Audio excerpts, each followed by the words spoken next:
Hi Air Signs, Gemini, Libra, and Aquarius. Welcome po sa ating channel at ito ang inyong Daily Gabay Tarot Reading for March 24, 2024.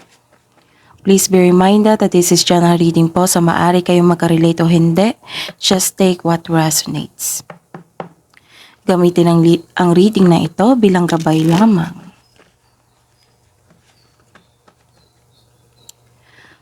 Balik po kayo dito bukas para sa ating Daily Gabay Tarot Reading. Please like, subscribe, and click the button for notification para updated po kayo sa daily tarot reading natin.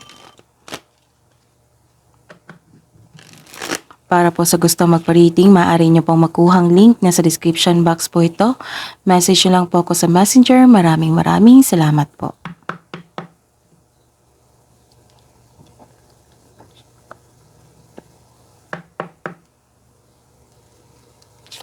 Spirits Guide, ano po ang ganap sa araw na ito ngayong March 24, 2024 para po kay Gemini, Libra, and Aquarius?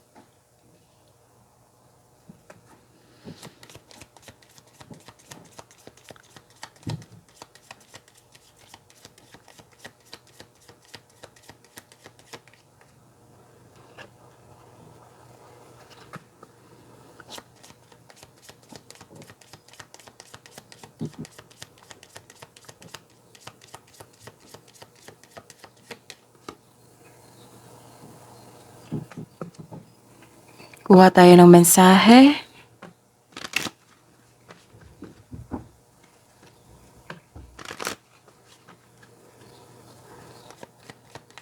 Spirits Guide, mga mensahe nyo po para kay Gemini, Libra, and Aquarius ngayong March 24, 2024.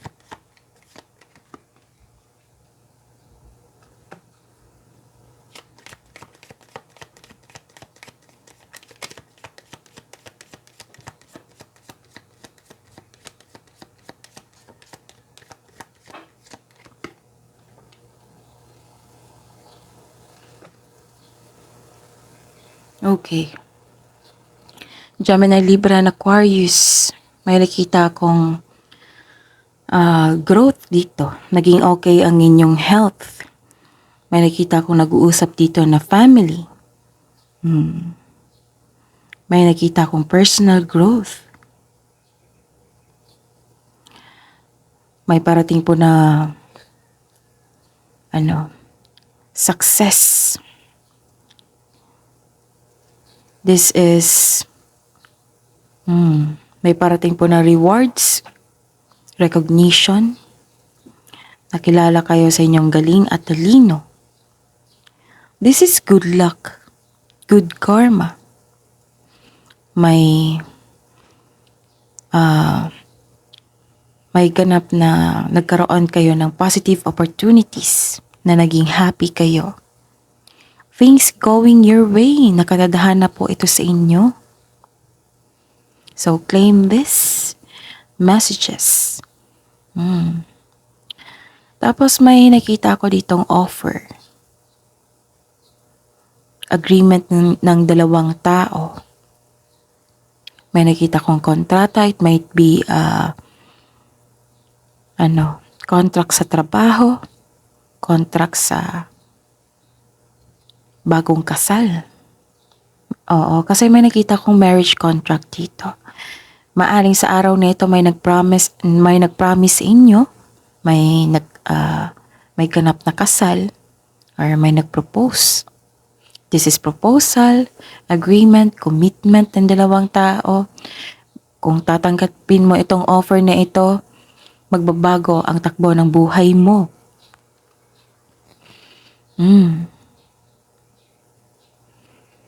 And may nakita ako ditong umuwi or union.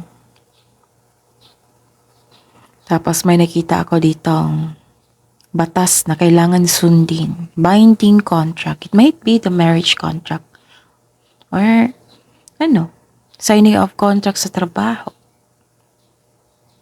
May nakita kong promises. Wow, ang ganda. Ang ganda ng mga mensahe. At ang mga mensahe po na para sa inyo, In silence, peace prevails. Maaring nag-iisip kayo ngayon na tahimik lang kayo, tapos nag-iisip kayo. And please be reminded kasi si air signs may weakness sa overthinking. Kailangan ng pagbalanse po dito, okay? Para tuloy-tuloy ito. Kasi positive opportunity, success, good luck, or good karma. May offer pa. Improvement sa health. Union ng family. May personal growth, self-growth. So claim this na parating sa inyo or dumating na sa araw na ito. And sabi po dito na this is the clarification of your cards here na ang mensahe is grace and gratitude. Through gratitude, joy expands. Magpasalamat sa mga biyayang natanggap. Gemini, Libra, and Aquarius. I-acknowledge nyo ang mga blessings na dumating sa inyo, na natanggap nyo. Para tuloy-tuloy po yung positive energy flow nyo po. Okay? Kung napahinaan kayo ng loob ngayon, gawa kayo ng aksyon kasi ito yung parating sa inyo. Makatanggap kayo ng grasya, magbigay pasalamat. Kasi tuloy-tuloy ang happiness dito. Ilang beses na sinabi dito na may happiness talaga na magkaganap.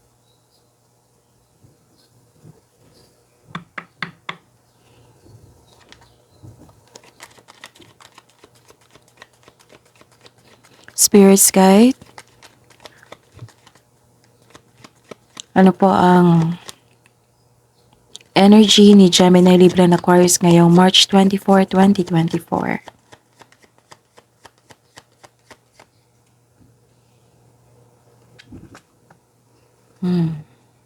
Diba sabi ko sa inyo na may pagbabago na magaganap kung tatanggapin mo itong offer na ito. And some of you, siguro nag-iisip kayo. And some of you, nakikita ko dito na uncomfortable kayo sa changes.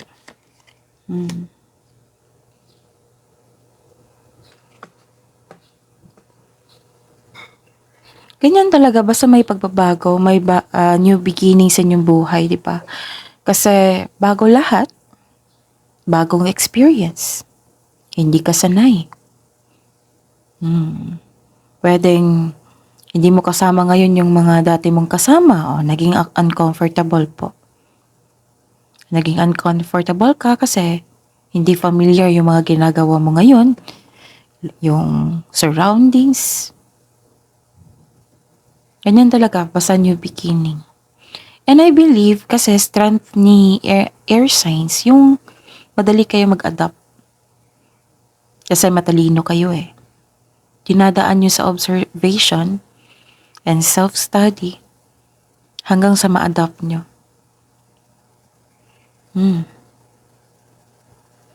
Kailangan nyo talagang mag-isip dito na mag-isa.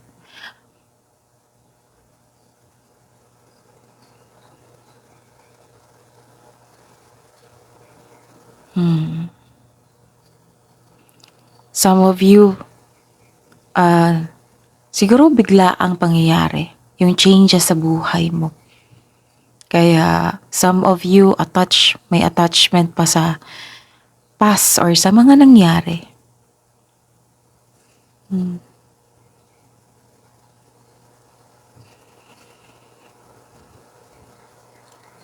Parang nilalaban mo yung pagbabago. Some of you nakaramdam ng takot sa changes.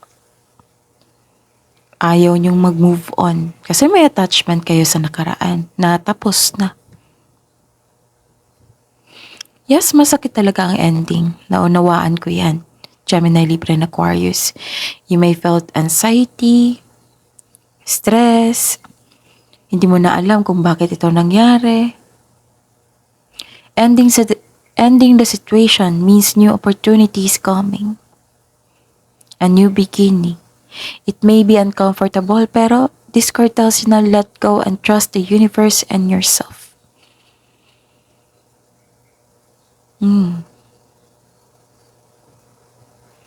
Kasi itong mga ganap dito, these changes is sobrang ganda eh. Nakatadhana to sa inyo. Sabi po dito. Siguro, hindi ka sanay. Nahihirapan ka kasi nag-move out ka sa comfort zone mo. And I believe ma-adapt mo yan. Magiging okay din ang lahat. Siguro kailangan lang po ng time para makapag-isip, i-process nyo yung nararamdaman nyo. Okay? Kasi itong bagong pagkakataon, bagong buhay, ano yan eh? Pagkakataon, binigay niyan sa inyo ng universe. Marahil inalis kayo doon sa past nyo kasi walang growth na nangyari. Itong binigay nila is magkakaroon po. Yung nangyari, kunin nyo lang yung learnings po. Para yan sa growth nyo.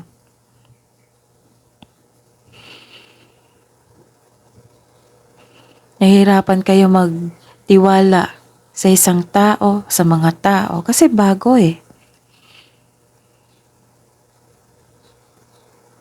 Sabi po ng card dito na it's time to reach out for support and connection.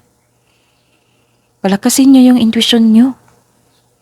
Use your intuition to guide you towards the meaning that resonates.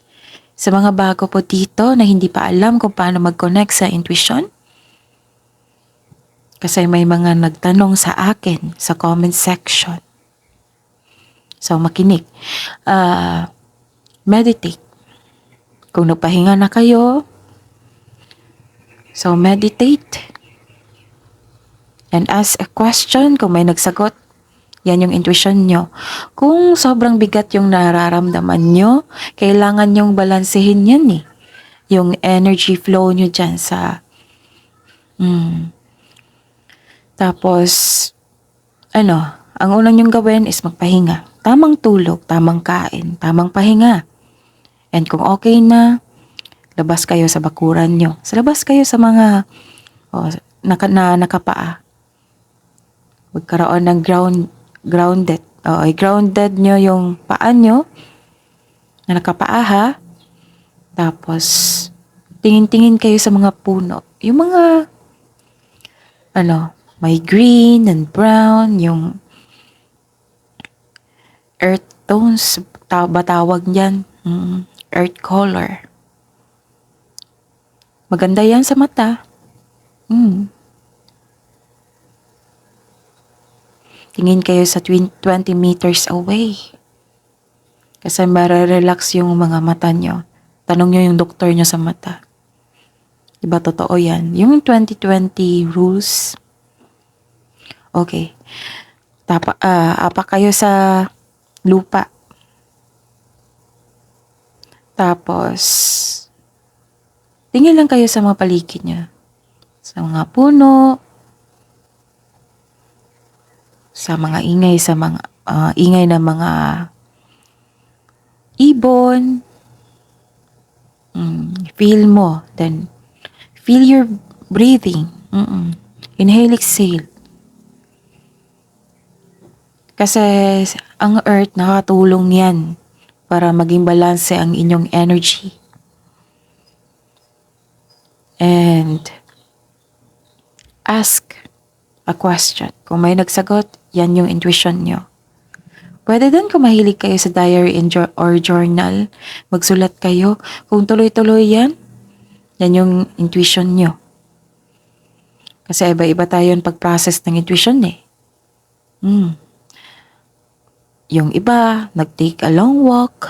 Yung iba, nag-painting, gumagawa ng passion nila yung mga craft, about arts. Kung tuloy-tuloy yan yung intuition nyo. Nakakonect kayo sa inyong intuition. Nag-long walks, nagbiyahe, tingin-tingin sa mga paligid.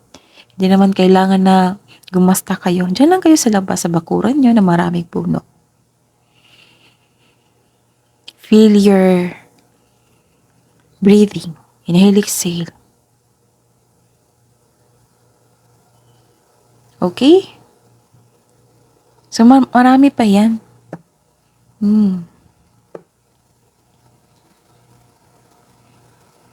Kahit nagbabasa kayo ng libro, kung may nagsasagot o kung may sumagot, yan yun, nakakonect kayo. Kailangan na i-release nyo yung negativity. Call mo. I-call mo yung intuition nyo. Kasi yan yung magbibigay sa inyo ng mensahe. Like for example, kung may taong hindi totoo sa inyo. Like for example, yan yung magtuturo sa inyo kung sang path kayo tatahak patungo sa success. Okay? And I believe pagod kayo dito. So, kailangan talaga ng pahinga.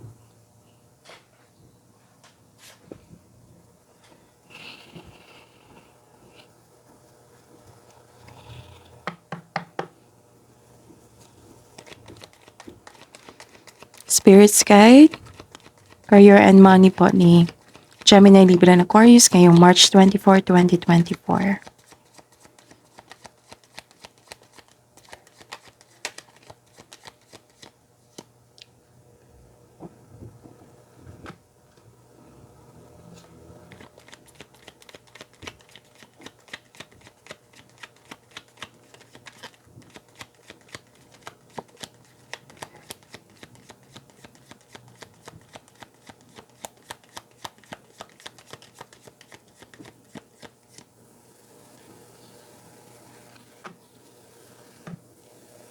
Okay.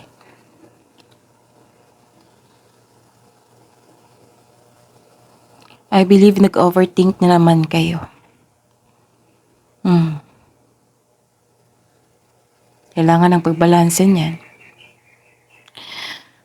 Nagkaroon ng hesitation. May nakita kong nagkaroon ng self-doubt dito.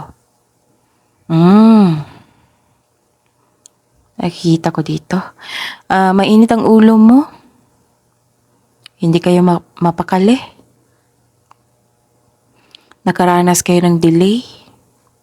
Delay sa travel, delay sa mensahe, delay sa hinihintay nyo. Kaya bad mood kayo. Delays and misunderstanding are part of our life. Hindi ito ang sign na mag-give up po kayo. Okay? Actually, kung mainit ang ulo,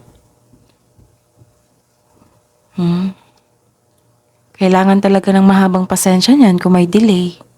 Intindihin nyo. Baka may dahilan po yan na nagkaroon ng delay. Kailangan ng pag-unawa, paghintay. Make yourself busy para hindi kayo mainip. Kasi isa to sa weakness ni air signs na mainip. Madaling mainip. Kasi gusto nyo ng tuloy-tuloy yung trabaho, tuloy-tuloy yung mga plano nyo. Yung nag-overthink kayo, gusto nyo may accomplishment. Kasi gusto nyo maging perfect. Hindi ko kayo masisisi na ganyan kayo kasi matalino kayo eh.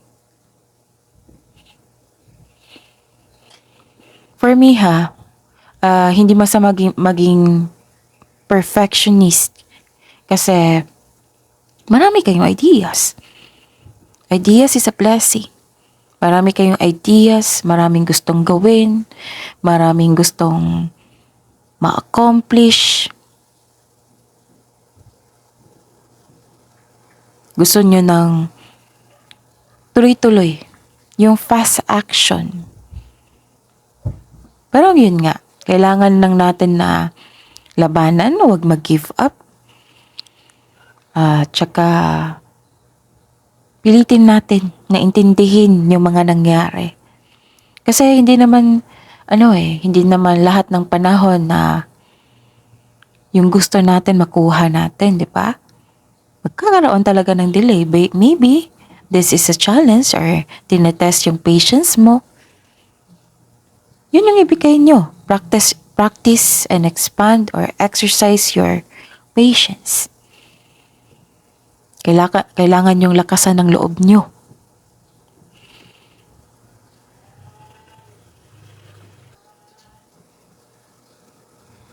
May concern kayo sa isang tao na hindi marunong magpahalaga. may kakilala kayong very abusive sa power nila. Like, boss, amo, kung sino yung nagkakalamang, siya yung nag-aabuso. Holding grudges or acting like a bully. Kaya, if I were you, hanggat maaga pa, iwasan mo na ang taong ito. Or intindihin kasi may problema sa kanya. Walang problema sa inyo. Huwag kayong magpa-apekto sa kanya. Lalo na maaring kasamahan mo ito sa trabaho.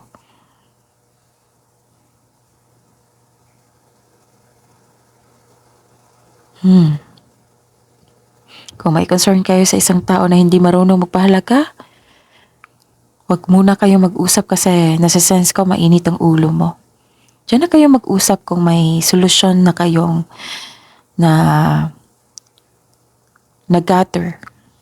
Na kung na okay na ang inyong emotion, balance na at sa tingin mo na makakausap na itong taong ito.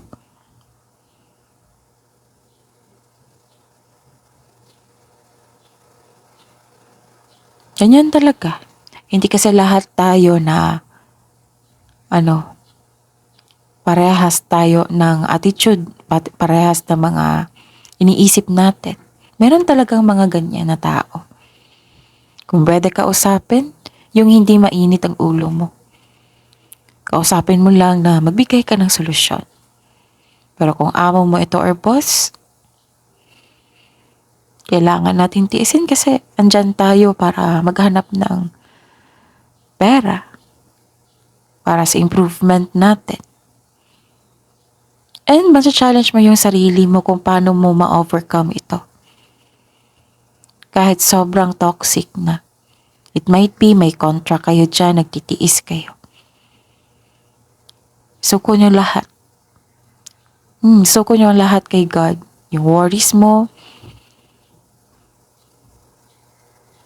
kahit, share ko ha, kahit ako, pagalit ako sa isang tao kasi hindi marunong pahalaga. Sinusumbong ko sa kanya. And yung response is, yung tamang gawin. May response na tama ba yung response ko na nagalit ako? Tama bang na awayin ko yun? Tama bang nagalit ako sa kanya? Na kailangan maging mahinahon. Minsan may nagtap sa akin, no? Jav, tama na yan. Hindi na yan nakakabuti sa iyong energy.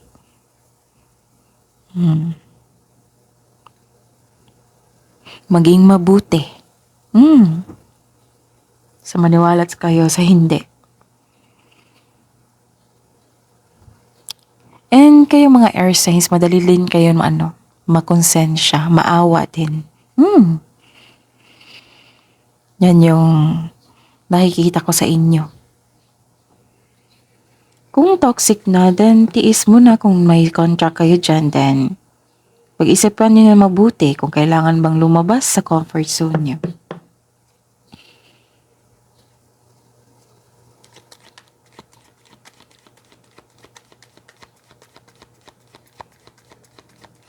Spirits Guide, Love Life, Self-Love, Partnership, and Romance ni Gemini, Libra, and Aquarius ngayong March 24, 2024. Ako, parang may away.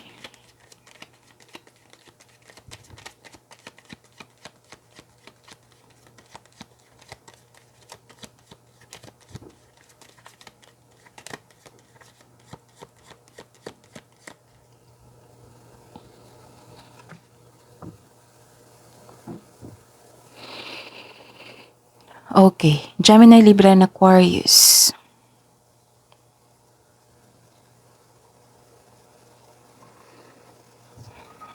Parang may away kahapon or the other day. Pwedeng may kompetisyon na nangyari or rivalry, argument. may intense na pangyayari, pwedeng, argument yung nagkasagutan na kayo.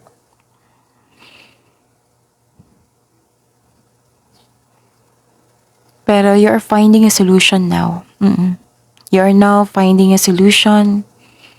May taong maraming masakit na sinasabi sa iyo. May away na ganap.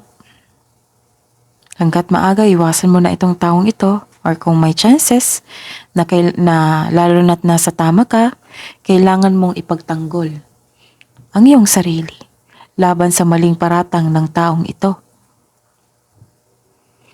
Pero alam naman natin na hindi na kailangan natin na kung galit yung isa, galit din kayo.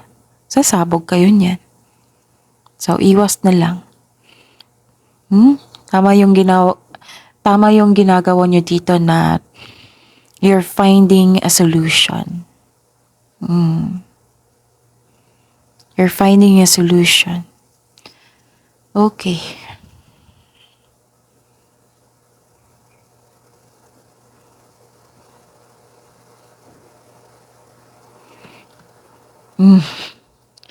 Lumabas nga.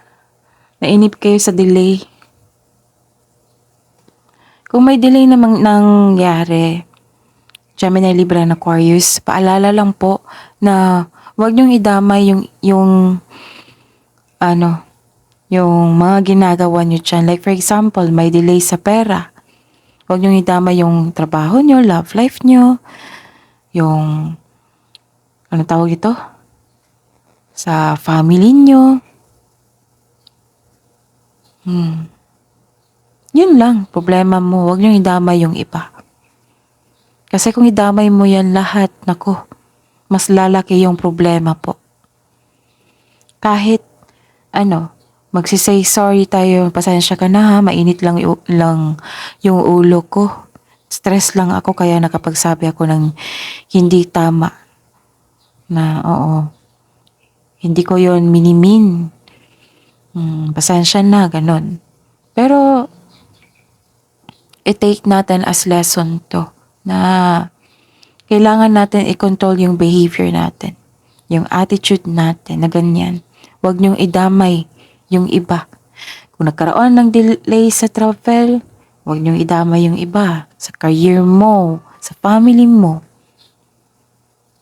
Kung naging malungkot kayo sa isang bagay, huwag niyong idamay ang iba. Kasi mahihirapan kayo niyan. Lalo na't makapagsabi kayo ng hindi maganda sa kapwa nyo na hindi nyo minimin. Naku, mahirapan kayo. Gusto nyo ba na mawalan ng tiwala yung tao sa inyo? Dahil sa mga ginagawa nyo na hindi nyo nagustuhan. Diba? Kailangan natin i-control yan. Kung may nakapagsabi sa inyo ng hindi maganda, then control din. Intindihin na may problema siya sa kanyang sarili. And show your kindness to everyone. Be love. Intindihin mo na lang. Kung ayaw mo siyang i-allow ulit, kasi toxic traits na then don't allow. Pero, hindi mo kailangan maging masama kung masama rin yung turing niya sa inyo. Kasi, waste ng energy yan. Gemini, Libra, and Aquarius. And please know, we cannot please everyone, everybody. Iba-iba tayo ng ugali. Minsan talaga na may taong hindi tayo magugustuhan. Minsan talaga kapag wala tayong ginagawa sa kanila, nagtataka na lang tayo na bakit galit sila sa atin. Kasi insecure yan sila. May nakita sila sa inyo na, like for example, hassle na siya masyado. Kayo, relax lang kayo. Kasi alam nyo yung gagawin nyo. Nakikita niya. So, nagkaroon ng insecurity. Yes, totoo yan. May instances na ganyan. And alam kong na-experience nyo yan. Gemini, Libra, and Aquarius. So, kailangan nyo pong intindihin yung kapwa nyo.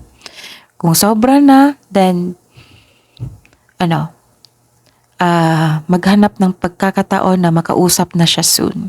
Kung yung Mafe-feel mo yan yung energy kung tumahan na siya, makausap na siya. And seek, kailangan na ang priority natin is peace of mind You know what, Gemini, Libra, and Aquarius? Ang sarap sa feeling kung nagbigay tayo ng tulong sa ibang tao para magkaroon siya ng peace of mind. Hindi man sa nakikialam tayo sa kanila, kundi, such a, pwedeng wisdom message lang. Yan ha, kung may bad energy sila, kung galit sila sa inyo, kung wala kayong ginagawa, huwag niyong tanggapin ang kanilang energy kasi nakakasama yan sa inyo. Kung galit siya, huwag rin kayong galit. Tahimik lang. Ito yung advice Tahimik lang. And be love. Kung hindi mo siya gusto, then hindi kailangan na sabihan mo ito. Control yourself and alalahanin mo na yung priority natin sa buhay is peace of mind and happiness. Okay? Tapos, para magiging okay lahat, take these messages. Itong magaganap. Kailangan pakawalan mo yung mga nararamdaman mong bigat para ito yung dumating sa inyo. Itong sabi ko sa inyo kanina. Success, promises, self-growth, union, positive opportunities, good luck, and good karma. Good karma. Kahit anong sama ng tao, na treatment ng tao, mababounce back yan. Kung kindness mo yung ibigay mo sa sarili mo at sa kanya. Minsan nga kung ganyan yung ginagawa nyo, tatahimik na yung tao. And kung yung tao na hindi nagbibigay ng importansya sa inyo, yung hinahayaan lang kayo sa inyong mabigat na emotion ngayon, it might be, kung for example, partner nyo, hinahayaan lang kayo na masaktan. Huwag nyong hintayin na aayusin ka niya. Ayusin mo yung sarili mo. Ayusin mo yung sarili mo. Make yourself happy also. Kaya mo yan.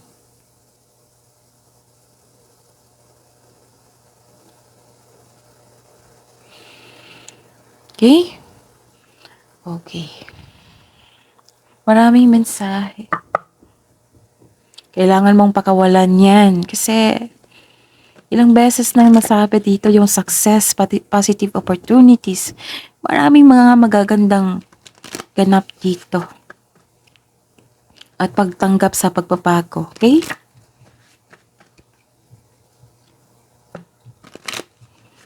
Kung naging judger yung tao, huwag nyo yung gawin. Kasi, hindi nyo yan ugali. And alam ko sa Gemini, Libra, and Aquarius, pag ayaw na talaga sa tao, ayaw niya talaga.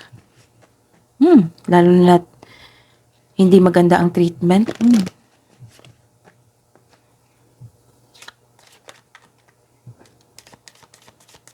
Kasi si Gemini, Libra, and Aquarius, once maranasan niyang nagtraidor yung tao sa kanya, nako, parang na-amnesia yan si Gemini, Libra, and Aquarius Nakalimutan lahat yung yung samahan nyo. Kasi nasaktan ka sa ginawa niya. Parang huyo ka. Huyo. Hindi mo siya inaalaw pati yung energy sa buhay niyo. Kasi gusto mo yung walang toxic traits. Walang sagapal sa inyong plano. Actually, si Gemini, Libra, and Aquarius, matulungin to Tsaka kung ano yung nalalaman niya, mga ideas, talino, hindi yan magdadalawang isip na magbigay ng tulong. Kasi blessings yan You're sharing your blessings also. Okay? And some of you, breadwinners. So, pakawalan nyo po yung nararamdaman yung bigat. Balansehin. Kung nag-overthink kayo. Ito. Ito yung sabi ko sa inyo na term. Healthy boundaries. Hindi yan sa kung aminin nyo sa hindi, may nakapagsabi sa inyo na suplada-suplado kayo. Oo. Pero, you know what, sa pagkakilala ko kay Gemini, Libra, and Aquarius, sobrang bait niyan. Mapagbigay, mawain. Tsaka, matalino, masibag yung parati kong sinasabi sa inyo. Ito din, umiiwas kasi kayo eh. Sinasabihan kayo na suplada-suplado. No. That is a healthy boundaries. Kasi, itong mga toxic traits na ito, ang tingin mo sa kanila sa gabal to, sa inyong mga ginagawa. Gusto nyo patuloy eh. Diba? Sabi ko kanina dito sa inyo. So, healthy boundaries. Nagkaroon ng healthy boundaries. Kasi gusto nyo mag-grow. Kaya naintindihan ko kayo. Gemini, Libra, and Aquarius.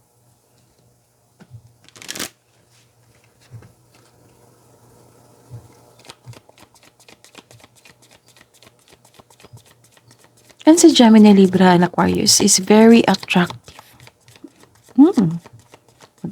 Maganda, gwapo. Kahit i-research nyo yan. Okay. Sa love message pa para sa buhay mag-asawa at sa mga may relasyon. Okay, deepening, may pag-uusap dito, which is very good. A relationship will finally deepen in the next few months. You have been waiting for this.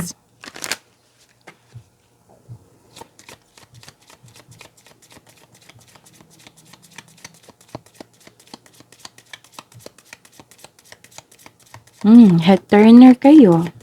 Some of you breadwinner din. Okay. Mahilig kayong mag-take ng responsibility. Okay. So, reflect nyo. Baka hindi nyo pa kilala yung sarili nyo. Actually, ganyan kayo. Sa mga naka-experience niyan, sa mga nalaman dyan na ganyan kayo, I am sure natawa kayo ngayon. So, you're building, nagkaroon ng building, you're building yourself for growth. This is a wisdom message. Your innate ability to build and create brings you a deep sense of accomplishment. Sabi ko kanina sa inyo, gusto nyo tuloy-tuloy para magkaroon ng accomplishment. Kasi you are happy pag nagkaroon ng resulta. Normal talaga yan. Hindi yan masama, normal. Normal na maging perfectionist. Okay. Take time to breathe out. Take this advice, ha? Maraming mensahe ngayon, no? Pagbalanse, ha? Huwag niyong hayaan na mag-overthink kayo. Gemini, Libra, and Aquarius. And check nyo yung April 2024 Gabay Tarot reading nyo po. Available na po. Gemini, Libra, and Aquarius. Pati yung love reading nyo. So, March 16 to 31, 2024. Sabi po ni Archangel Metatron dito, increase your light levels, open your stellar gateway chakras, or connect your intuition. Okay? So, that is your reading, Gemini, Libra, and Aquarius for today, March 24, 2024. Please like, subscribe, and click bell button for notification para updated po kayo sa daily tarot reading natin. Maraming salamat po.